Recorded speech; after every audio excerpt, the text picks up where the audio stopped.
And so, ladies and gentlemen, I hope that you would welcome our first presenter, Devin Hess.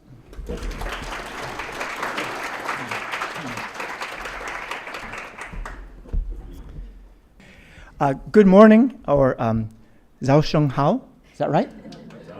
I've learned. So I am Devin Hess. I'm with the UC Berkeley History Social Science Project. And just a little background for those of you who don't know the project. We grew out of the single subject matter project that was launched by the California Writers Project. Have people heard of the California Writers Project?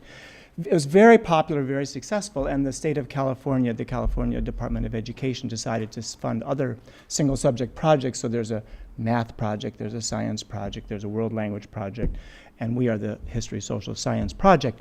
We're located at UC Berkeley. We're housed there, but we are not of the university. We are of the teaching profession. So all of us come from teaching backgrounds. We believe in our main strength and our main source of inspiration is the teachers themselves. We think ourselves as the conduit from the brilliance of a room full of teachers to other rooms full of teachers. There's 100 people in the room, 5-10 years average experience. We've got like 500,000 years of experience in this room. That's what makes these things work, and that's our role. So we develop the kind of things we develop and explore through teacher research groups, through working with teachers at the district level, through institutes, coming in places like this, and we always learn from the teachers that we work with. Today, one of the goals, and I think Clay said it really well, that it's about the students. And that the goal of the Institute is to, I think he said, help you bring what we share here back to your students. And that process is about pedagogy, because as teachers, we know that you can't just walk into an institution like this, hear some very interesting, academically oriented, adult-level conversations, and then suddenly present that to your students. You can't do that. We have to be the conduit and the source by which we transfer and translate and scaffold that understanding so our students can make sense of it. So when we think about our lesson plans that we develop, we have these various components that make that up. First of all, one thing, the History Project and the new California History Framework, people are aware of the new frameworks, came out about 2 years ago, yes? Well, our project was very involved in writing that, a lot because of our experience, and one of the keystones of that framework is this idea that our teaching of history needs to shift toward an inquiry model and not a content delivery model. We don't need access to content in the way we used to. When I was a student, if I didn't know something historically, I would have to go to the library, go look it up in the card catalog, go to the 5th level of the stacks, find which book is it, find the page, then find that piece of information I wanted, right? And now we can do it in 0.0005 seconds and get 35,000 hits from Google. So our problem isn't content. Our problem is knowing what to do with that content and how to understand and how to ask questions about that content, how to know the stuff that makes sense from the stuff that doesn't, the evidence that's valid from the evidence that's not, and then how to take that and apply a lens of thinking onto that. And that's where we get into this historical thinking. I have to expand that box a little bit. So historical thinking is what Clay was saying. It's like, what do we do with the knowledge? How do we make sense of the knowledge? How do we make sense of the past? And I'll be talking about that a little bit more. But connected with that is this idea of literacy, that education any study of history, social studies is very intermeshed with literacy, being able to understand and make accessible the content or the text or the materials that you're bringing to your students.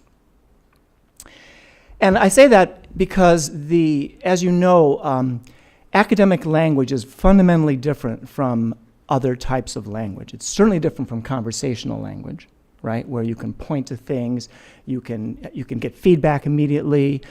You have this sort of it's completely different vocabulary level. So you have this challenge of academic language. Not only is it just that it's tier 3 kind of vocabulary that is discipline-specific vocabulary, but you're also getting to this place where, especially if you're looking at primary sources, where the language can be extremely archaic, The construction can be very odd and unfamiliar. And it also has this level of density that is unmatched certainly in fiction writing. When kids, like in elementary school, often their history exposure is reading narratives, reading stories, or reading biographies, and that narrative is sort of follows the kind of arc of a story. When you read into academic texts, you're reading something that has a level of density that is extremely complex. You get into things of nominalization. It's a linguistic concept of, you might have a whole paragraph or a whole section of a chapter talking about the rebellions in China during this period, and then the next part starts out, this uprising, blah, blah, blah. Well, one word has now represented an entire concept. And if you don't make that connection, you've lost your understanding, you've lost the flow. So the density and the complexity of academic language is quite a challenge to our students. So we absolutely believe that you need to be bringing that literacy into it. And which is why, as we do the work with teachers, we work a lot with English language learners, and in some ways some of the same techniques and skills apply to the world language teachers that are in the room here, that it's really not a separate process. Just the other thing about that is that this, as we get into language, and we think about language, and we think about historical thinking, we have this language development occurs best, and there's research that backs this up. Language development occurs best when it's contextualized, right? And when you're thinking about history or something about events in the world, the more it can be contextualized, the more that we can integrate it into a schema that makes sense for us. And so the words just don't become random lists of vocabulary words to memorize, but it becomes part of a conceptual framework we're developing, and therefore it's a deeper learning. And like I say, there's research that develops this, and to me it brings out this idea of the mutual interdependence between the study of literacy and language and the study of historical thinking and analysis, that the two cannot be separated from each other. So as I say that, I know we're talking about historical thinking, and there are a lot of world language teachers in the room. Don't feel like it's a time to check out, right? It's really the time to say, oh wow, here's this contextualization that I can enliven and enrichen my conversations in the classroom as I bring these new ideas to them. And so what are these ideas about historical thinking? The framework talks about elevating historical thinking up to the level of content acquisition, but the framework in history framework, history social science framework, doesn't define what that is. But we have adopted, at Berkeley at least, have adopted this framework, this model of historical thinking that was developed by Peter Seixas and the Historical Thinking Project in Canada. And what they did, and we're going to talk more about this in the afternoon session, we're going to go a little more deeply into each of these, but what he did and that group did is they basically said, okay, if you're trying to understand history and make sense of history, there are 6 big ideas, 6 big concepts, the big 6, that help us make sense of that world, of the past world and our present world. First one is this historical significance. So there's all these events of the past, right? But which of those events matter? Which ones actually bring about change? Which ones have significance, have impact in the world, impact in the direction of history? There's a lot of stuff that's completely irrelevant and a lot of things that are significant. But what is significant depends on who's telling the story. So there's nuances and complexity there.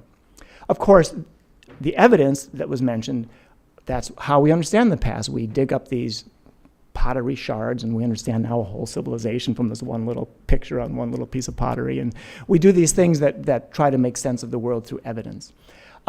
Continuity and change is one that is a big theme in this conference, is how does that flow of history, that ebb and flow of history, how do we make sense of it? And it's more than just a timeline. A lot of times history is based on the changes, this happened, then this happened, then this happened, then this happened, there was a revolution, there was this. But sometimes the continuity is more revealing.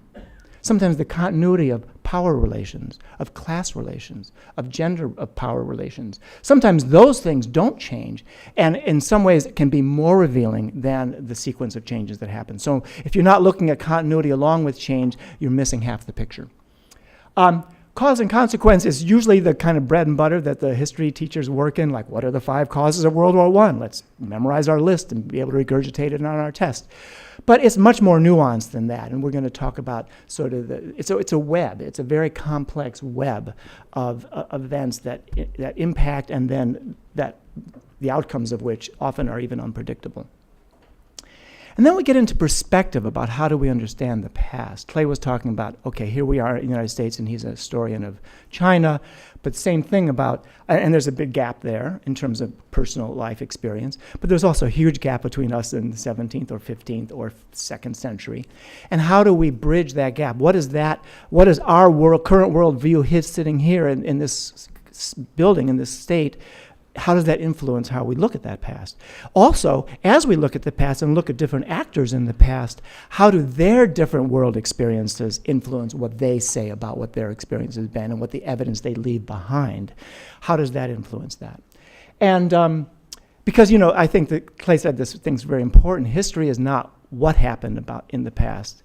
It's what we say about what happened in the past. And so the perspective it is absolutely critical and important in being able to even decipher, well, where's that person coming from as they're giving their interpretation of what happened in the past? How does their perspective influence it? So we have this sense, this incredibly important aspect of perspective. And then the last one is my favorite one, is the ethical dimension. It's the so what of learning history. Like, why do we bother? And, there are some history teachers who just love the story, and they love telling the story, and it's like they're up there and there's sage on the stage, and, and it can be totally fascinating, and stories are great. We spend our childhood learning stories. But history is more than that. History is about understanding the past as it can inform who we are, what our responsibilities are. And that includes responsibilities to redress problems and injustices of the past, just as much as it's about our responsibility to be informed actors on the current stage in which we are performing and acting in and living in, because we can be agents in history. So these are the different sort of big 6 concepts we'll be exploring a little bit more later. So we talked about inquiry, and we have this guiding question: how have the lives of Chinese people been affected by the country's rapid modernization since the 1979? So this is an inquiry question, and then we say to ourselves, okay, what are we looking for? What kind of historical thinking does this inquiry question evoke? Does it require? Well, there's sort of the first one that jumps out to me is, well, how have they changed? Well, what was it like before, and what was it like afterward? The continuity and change piece, right? How is it different? So, and that might be the first way you'd read this question, but there's a second way to read this question, which is the cause and consequence. How have they changed? How have the lives changed? In other words, like, what mechanism brought about those changes, right? It's not just enough to say, well, it was like this and now it's like that, but, well, okay, well, so then let's explain how that came to be. And so that same question can be looked at through the lens of cause and consequence in the same way. So these are the challenges these are the lenses, the kind of what we want to take through this day, through this conference. And one of the reasons I was asked to introduce it is I'm encouraging you to basically take these ideas with you as you listen to the presentations. So as you're hearing the speakers talk, we're thinking about, we want to take this back to our kids, remember? This is our goal. So where are we hearing the ideas of continuity and change? Where are we hearing the turning points, the critical moments in history? Where are we hearing progress and decline, and who for whom, right? Progress and decline is often, like, there's a textbook called American Progress. Well, not for everybody, right? So where are we looking for those things? Let's listen for that. And this idea about this complex web of cause and consequence, let's listen for that too. Let's avoid the simplistic this, then this, then this, right? This linear kind of causal train. But let's look for that complexity there. And part of that complexity is, well, so what of this was about the context, and what about this was the actors who made something happen inside of a context, and who could not have made that happen had the context been different. So how do we tease those pieces out? And intended consequences, like people move into actions, they take actions with a result in mind, but it doesn't always work that way. And so the unintended consequences. So these are some of the historical thinking lenses, the modes of thinking that we want to take with us, because when we get into the afternoon session, we're going to be talking about ways to make these thinking modes explicit, how to scaffold them explicitly. They're not just things we hold onto as we do our teaching and our lesson development, but they're things like any other skill that we are going to scaffold explicitly. So let's do that as we go through the day. I am absolutely delighted to be here. I don't know how to say thank you in Chinese, but if I could, I would say, how do you say? Huh? Jiao da. No, I was asking the teachers to teach you. Teach me, jiao da. Xie? Xie? Okay, that'll do it. Thank you. We'll see you later this afternoon.